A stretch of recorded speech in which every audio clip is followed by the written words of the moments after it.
Well, thank you very much, Brendan, and thank you for that welcome. Good afternoon. I'm really pleased to speak to such a varied audience as we've got here today, because the whole concept of employee engagement is suddenly very much in fashion.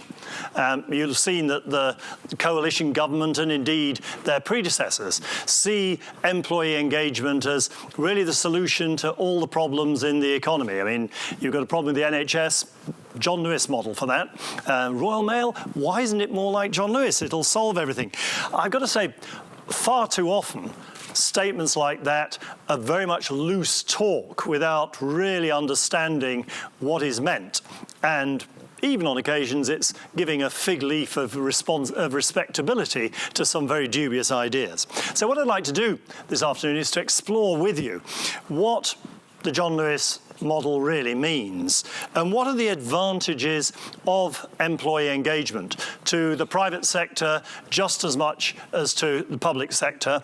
And I hope that I'll convince you that it isn't just about feel-good factor, being nice to each other, but it's a very hard route to commercial success and sustainability. What we're going to talk about is history and soldiers, lunch, Princess Diana, electric fans, homemade apple pie, and happiness. I hope that was what was in the prospectus to justify your ticket fee. That's what we'll cover, and I hope you'll have lots of questions at the end. I'm going to be talking about John Lewis and Waitrose, and I hope you'll understand, if though I retired from John Lewis 4 years ago, I still say we. When you've been in a business for 25 years, you can't start talking about they. It just doesn't work. Now, just to get an appreciation of you and how much you might know about it. First of all, can I just ask how many of you have got a John Lewis partnership card in your wallet? I mean, that's one of these nice green cards. If you've got one, can you put your hand up? If you're just getting an idea. Yes. How many of you got a Tesco club card in your wallet? Yes, okay, right. Well, I think I'll take my jacket off on that case. It's going to be a more difficult audience than I thought. Well, let's begin then with a little appreciation of what it's all about. Business of John Lewis, founded in 1864. The man called John Lewis came up as an apprentice draper to London and wanting to make his fortune. He was born in Somerset and came up to London. He eventually set up in business on his own in Oxford Street, which was then an unfashionable part of London. He had a brush maker on one side and a dentist on the other. But he built up his reputation through two things. First of all, by selling a very wide variety of fabrics. And of course, talk about fabrics, because of course in those days you didn't buy clothes, you bought fabric and had it made up for you.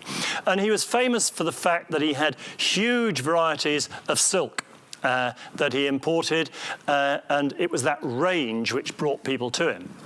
But then there was one other thing, because he made a very advantageous purchase of a lot of silk.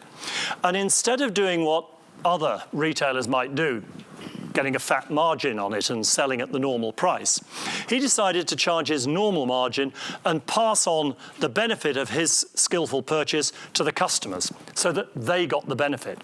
So that he got a reputation not just for having a wide range of silks, but for selling at a very good price. And if you think of the most famous phrase in retailing, never knowingly undersold, it isn't something that's been dreamt up by an advertising agency in recent years. It goes right back to the very early days of the business in the 19th century. He became very successful, drove around in a Rolls Royce and did what many successful businessmen did, brought his two sons into the business.